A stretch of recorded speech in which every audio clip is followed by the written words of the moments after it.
Saudara, kasus tudingan ijazah palsu Joko Widodo naik ke tahap penyidikan. Usai gelar perkara yang menemukan unsur pidana dalam kasus ini, polisi akan tetapkan tersangka. Roy Suryo sebagai terlapor dalam kasus ini mengaku siap hadapi penyidikan. Kasus tudingan ijazah palsu Jokowi memasuki babak baru. Polda Metro Jaya umumkan kasus laporan tuduhan ijazah palsu Presiden ke-7 RI Joko Widodo naik penyidikan. Hal ini disampaikan sehari pasca Polda Metro Jaya menyelesaikan gelar perkara 6 laporan terkait tudingan ijazah palsu Jokowi pada 10 Juli lalu. Ada 4 laporan polisi yang statusnya naik ke penyidikan, 2 lainnya dicabut pelapor. Meski begitu, polisi belum mengumumkan nama tersangka. Berdasarkan hasil gelar perkara tadi malam, maka terhadap laporan polisi yang pertama, pelapornya adalah Saudara Insinyur HJW, hasil penyelidikan sudah ditemukan dugaan peristiwa pidana sehingga perkaranya ditingkatkan ke tahap penyidikan.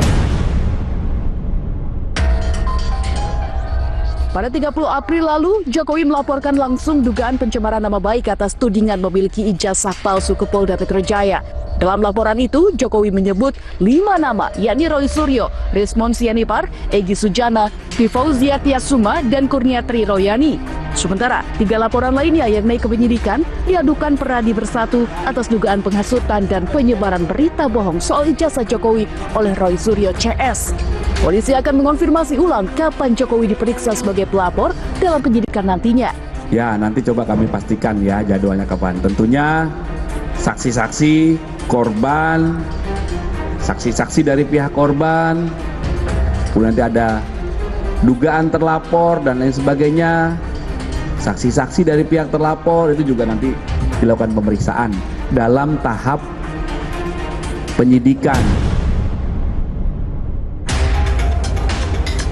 Roy Suryo sebagai terlapor dalam kasus tudingan ijazah palsu Jokowi mengaku siap hadapi penyidikan. Nanti lakukan penyidikan sebaik-baiknya dan buktikan memang kalau ada pasal-pasal itu terbukti atau enggak. Karena kita juga tahu lah ada beberapa pasal yang selundupan. Undang-Undang ITE itu pasal 32, 35. Jadi kalau nanti ada sudah panggilan, insya Allah kita akan datang. Tapi entah itu di panggilan pertama atau panggilan kedua kan juga kita lihat saja. Saya nunggu nanti advice dari para penasihat hukum bagaimana sebaiknya. Berespons laporannya naik ke tahap penyidikan, Jokowi menyerahkan sepenuhnya kasus ini kepada kepolisian. Jokowi menegaskan akan menunjukkan ijazahnya di persidangan. Baca kemarin sudah dalam proses penyidikan. Ya sudah serahkan pada proses hukum yang ada, kemudian kita lihat nanti di sidang-sidang yang ada di pengadilan seperti apa.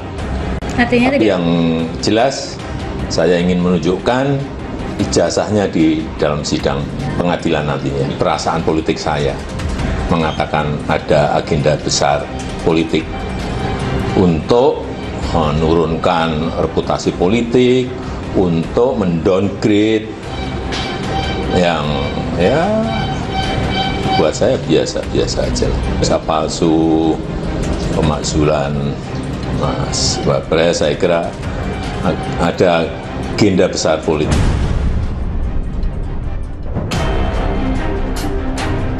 Sebelumnya, dalam gelar perkara khusus 9 Juli lalu di Barreskrim Polri, Roy Suryo membawa bukti paparan hasil uji saintifik menggunakan metode Error Level Analysis atau ELA.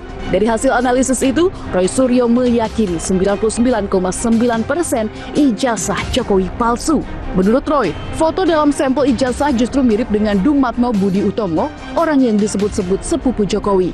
Analisis Roy, ijazah Jokowi bernomor 1120 tidak punya kecocokan dengan ijazah Fakultas Kehutanan UGM lain yang jadi pembanding. Tapi foto Joko Widodo yang ada di ijazah, kemudian yang ada sekarang adalah not match, tidak sama. Foto di ijazah tidak sama dengan aslinya sekarang. Menariknya, foto ini ternyata justru mirip dengan orang lain. Orang lain itu adalah inisialnya DBU. Ya, gitu. Jadi teman-teman pasti udah pernah dengar lah siapa. Saya singkat saja, DBU. Ini malah match. Jadi foto ijazah match dengan orang lain. 3 ijazah pembanding ketika kemudian dibandingkan dengan ijazah Joko Widodo, not match, tidak identik. Sementara analis digital forensik yang dihadirkan pihak Jokowi, Joshua Sinambela, menyanggah paparan Roy Suryo CS. Sebab Roy Suryo hanya melihat ijazah Jokowi lewat gambar digital. Padahal yang dipermasalahkan adalah ijazah asli atau produk analog. Jadi karena ijazah ini adalah produk analog, makanya ahli digital forensik nggak ada hubungannya, gitu ya.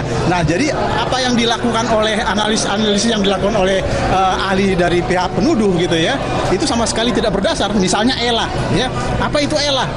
Error level analysis itu hanya bisa digunakan untuk mendeteksi tampering di file-file digital, ya, bukan ijazah fisik.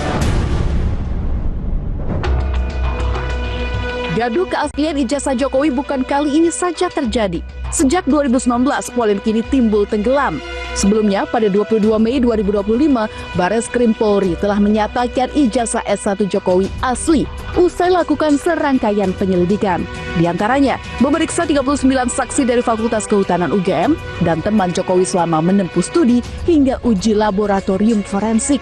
Saat itu, polisi tak menemukan unsur pidana sehingga penyelidikan dihentikan. Kini, publik menanti akhir drama tudingan ijazah palsu Jokowi. Akankah ada babak baru yang mengejutkan?